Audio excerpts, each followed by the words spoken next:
Now, the other thing that we've been working on over the last few months on the back of these technical primitives are some very concrete projects.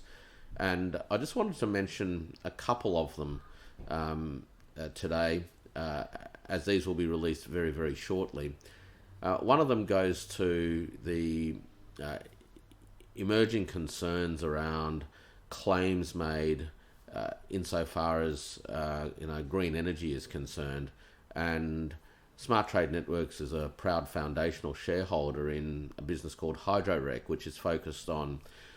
enabling the credible credentialing of claims made around green hydrogen production and green metals production,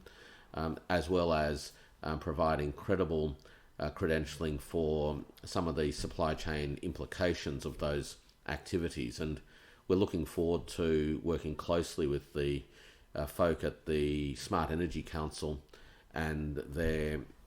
zero carbon certification scheme to develop an Australian capability to start off with, but ultimately to reach out globally to work with collaborators around the world to realise a standardisation of instruments and technologies to support global confidence in this emerging arena. The other thing that we're launching is a fractionalisation initiative focused around real estate property assets. Now,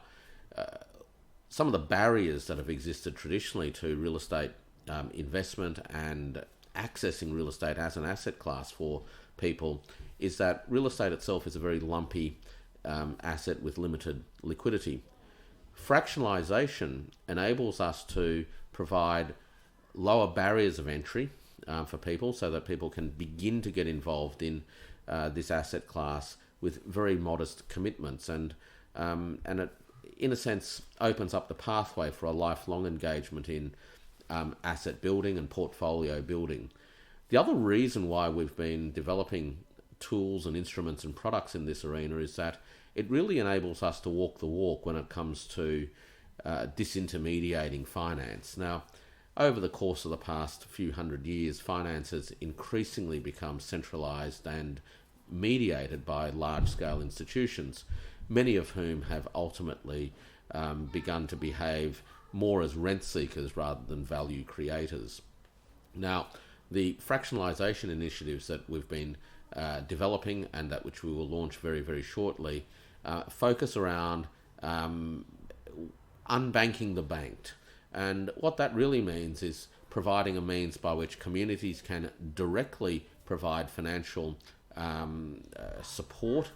for people to migrate away from traditional bank lending for property assets and enable direct community ownership of assets or co-ownership of assets on the one hand. But it also opens up pathways where we can deliver partnership finance as opposed to traditional interest-based lending finance. And this approach, I think, is going to really strike a chord when it comes to how we better manage the assets and the transition of those assets for people in retirement as they get older, and offer what is in effect an equity withdrawal opportunity by enabling communities to come in, including families and family trusts and children and grandchildren, etc., to support older people in their transition from being 100% equity owners to progressively diluting their equity without going back into debt. And we're really looking forward to bringing these initiatives to market and ultimately also creating pathways for community-backed, direct peer-to-peer asset ownership to enable people to join in on the rent-to-buy opportunities, as well as deliver a more affordable, fairer social housing outcome for our community. So, some big things on the horizon. Can't wait to share them with you, and keep your eyes open. Coming soon.